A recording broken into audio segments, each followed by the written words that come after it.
Train the muscles, not the joints.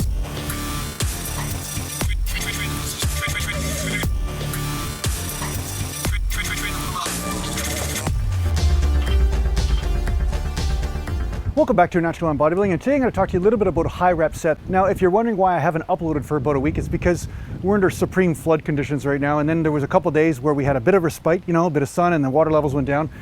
But now, as you can see, the rain is back and it's gloomy outside and it's shitty, honestly, filming outside.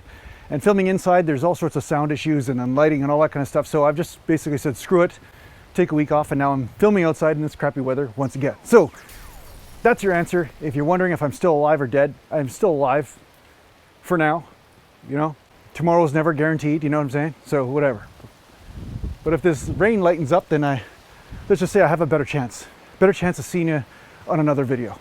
So today I'm going to talk about how to start back into training. Now, somebody just asked me, they said, Jason, what's the best way to start back? Progressive overload or high reps, low reps? Like, what should I do? Should I try to, you know, find out what my max is on the first day and then work up from there?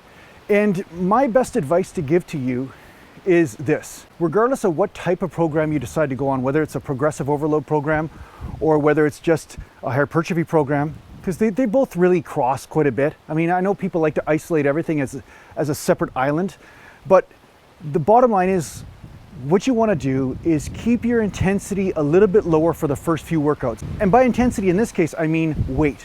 Right?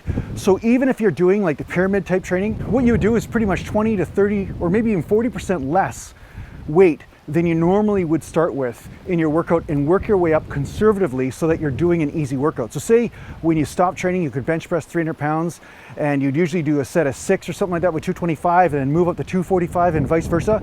Well, what you do is just do an easy workout, like say start with 135 or 155 and then work your way up to 205 tops as your first workout, and then you slowly inch up in weight from there progressively. Now, the way I did it is different. The way I did it was that I would just use lighter workouts, such as, say I'm normally doing 275 or 315 on the bench for reps. What I would do is just go in and do a pumper workout with 225. I would warm up first with a bar and then the plate and make sure I'm really warm, because like I said, sometimes your body hasn't moved for a while in that way. And then if everything feels right, then I would do a weight that I could easily do 20 to 25 repetitions with. And then from there, my strength would naturally start coming back. So that's the thing that a lot of people underestimate. They don't realize that when you have a certain strength level, it comes back regardless of what you do. You don't have to push immediately into heavyweight and test yourself. Basically, you don't have to be an insecure gym bro to get your gains back. You could just go through the motions, basically like warm-up workouts, and slowly but surely you ease the body back into the work weight that it was using before. And you'll find that it comes back quite easily. And the benefit is, if you start off with a lower intensity, maybe some easier reps, what happens is that you don't risk injury by going too fast and too hard too quickly, right? Because acceleration is what causes injuries. Now, I mean this metaphorically, not just literally, right? So say a sprinter, they pull hammies and stuff all the time, or say you see a drag car and it blows out the transmission.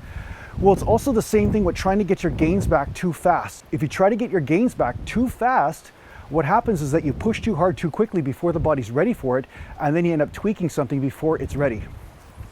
So because of that, I find it's better to do higher rep, lower intensity workouts. You don't even have to hit absolute failure. You can save a few reps in the tank, 5 or 6 or whatever. Just get the motion down at first for the first week or so. And then from there, you'll start to notice that the urge to increase intensity comes back quite naturally.